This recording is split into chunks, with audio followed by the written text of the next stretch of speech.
Dad, क्या packing कर रहे हैं? कहाँ जा रहे हैं आप? थक गया हूं मैं। तुम्हारी परेशानी देख के ये सोचने पे मजबूर हो गया हूं कि हमें यहां से निकल जाना चाहिए। डैड, आप क्यों परेशान हो रहे हैं? सब ठीक है। आप आपकी नई सिम। अरमान हमारे पीछे क्यों पड़ गया है? कितने होटल बदल चुके हम। बोर हो गया हूं मैं। बाहर के अकाउंट्स भी एक्टिव नहीं हो रहे हैं। इतना परेशान तो मैं यूके में नहीं हुआ था। कोई लतीफा सुना है मैंने? हंस क्यों रहे हो तुम? नहीं, आपने कोई वो लतीफा नहीं सुना है।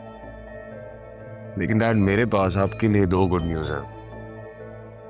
पहेलियां क्यों बुझवा रहे हो? बताओ क्या बात है। तारा आंटी अब इस दुनिया में नहीं रही।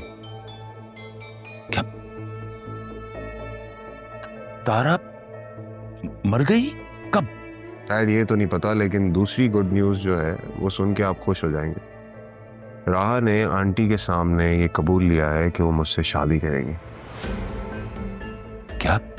ये कब हुआ? बस डैड, हो गया।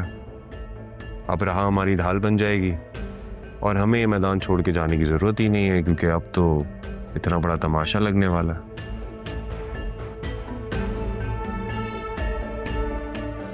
दो हाथियों की लड़ाई होगी और हमारा फायदा होगा। अब क्या फायदा? तारा तो मर गई। अरे डैड, तारा आंटी नहीं रही तो क्या हो गया? राहा तो है ना, वो बनेगी हमारी ढाल। और वैसे भी हमने अब तक पकड़े जाना होता तो फंस चुके नहीं होते। जरियन, देख लो, इस दफा वाकई ना फंस जाए। राहा है सामने। कुछ नहीं होगा डैड। राहा मेरी ढाल बनेगी, आपकी ढाल बनेगी, वो हमारी साइड पे। और वैसे भी अब राहा का है कौन? अकेली तो है वो। ना अरमान उसके साथ है और ना ही कोई और। आप फिक्र ना करें। और वैसे भी आपका असल बदला तो कबीर अंकल से है ना, जिनकी वजह से तारा आंटी ने आपको ठुकराया था। कभी सोचा आपने? ये बात मेरे जहन में पहले क्यों नहीं आई? इसीलिए आपको बताई डैड। अब आप परेशान ना हो, सब ठीक हो जाएगा। खुद भी टेंशन ना लें और मुझे भी टेंशन ना लें। राहा हमारी साइड पे।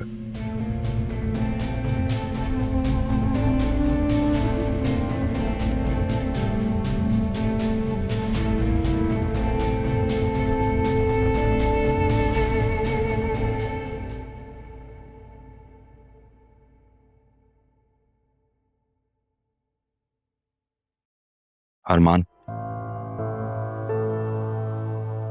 बेटा मुझे तुमसे बात करनी है। ठीक है। ये आसिया राहा से मिली थी।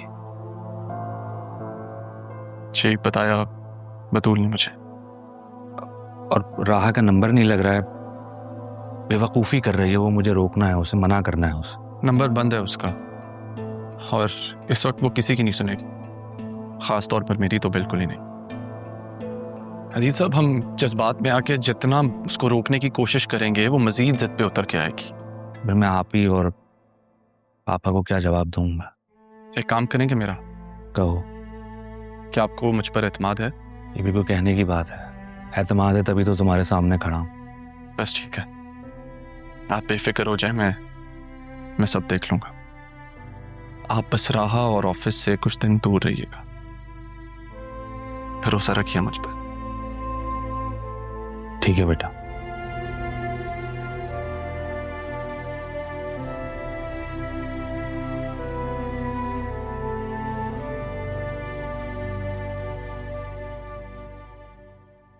क्या करने जा रही हो राहा? तुम्हें पूरी दुनिया में सिर्फ जरियून ही मिला था क्या? बेवकूफ लड़की, तुम्हें कैसे समझाऊं मैं? क्या बात है अरमान, किससे बातें कर रहे हो? अकेले में फड़फड़ा रहे हो? बेवकूफी करने जा रही है नहीं आपकी लाडली, रोक ले उसे। क्या मतलब? पहेलियां क्यों बुझा रहे हो? सीधी सीधी बताओ।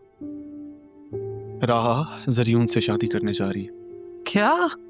मुझे और बतूल को एक साथ देख के पता नहीं क्या मिसअंडरस्टैंडिंग पैदा होगी उसके दिमाग में। अम्मी प्लीज उसे रोके। एक मिनट, पहले मुझे ये बताओ, तुम्हें किसने बताई ये बात? बतूल ने। और अभी अदील साहब ने भी मुझे यही कहा है कि वो ये हरकत करने जा रही है। प्लीज उसे कॉल करें अम्मी। और एक काम करो, फोन में लाओ जरा उसे जल्दी से। मेरी कहाँ सुनेगी अम्मी, वो मेरा तो फोन भी नहीं उठा रही। प्लीज आप कॉल करें।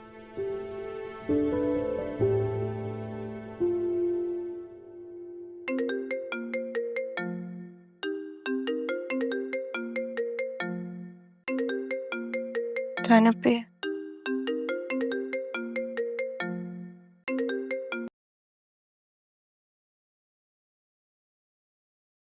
हेलो ज़ैनब भी, कैसी हैं आप? हाँ रहा, मैं तो ठीक हूँ बेटा, लेकिन तुम ये क्या करने जा रही हो? मतलब आपको खबर पहुंच गई? बेटा मेरी जान, तुम जरियून से शादी नहीं कर सकती। क्यों ना करूं मैं ये? और आप मुझे कैसे रोक सकती हैं? आपने तो मुझे ये तक नहीं बताया कि जिस औरत ने मुझे और मेरी माँ को रात के अंधेरे में घर से बाहर निकाला था, आपने उसको अपने घर में पनाह दे दिया।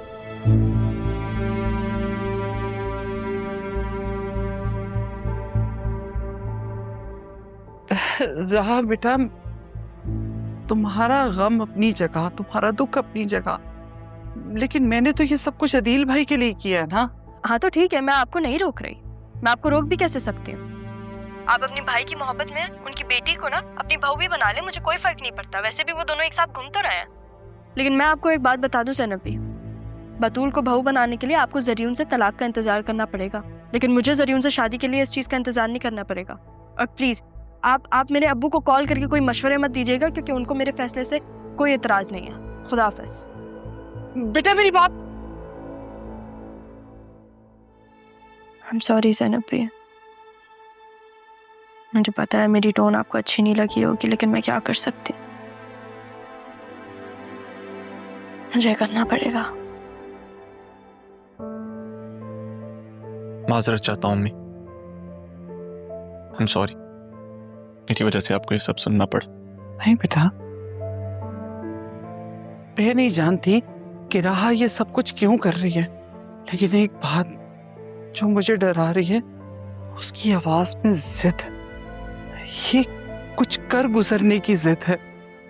वक्त आ गया अम्मी, वक्त आ गया है मैं राह को सब सच बता दूं।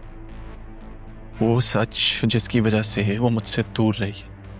नहीं अरमान, देखो तुम अब कुछ नहीं करोगे। जितना तुमने करना था तुमने कर लिया, अब तुम वही करोगे जो मैं कहूंगी। सिर्फ एक आखिरी कोशिश करने दें मुझे अम्मी, मैं जानता हूं मुझे क्या करना है। मैं राह को किसी कीमत पे जरियून का नहीं होने दूंगा। तो ठीक है बेटा, उससे पहले तुम्हें बतूल को अपने एतमाद में लेना होगा, और उसके दिल में ये जो नई गलत फहमियाँ पैदा हो रही है ना बेटा, उन्हें साफ करो। अम्मी अगर राह ने कदम बढ़ा लिया तो उसे कोई वापस नहीं ला पाएगा। उसे रोकना जरूरी है, मैं रोकूंगा उसे।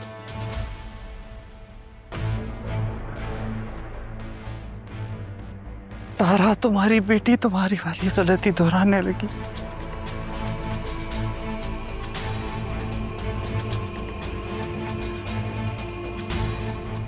ऐसा नहीं हो सकता, ऐसा किसी सूरत नहीं हो सकता।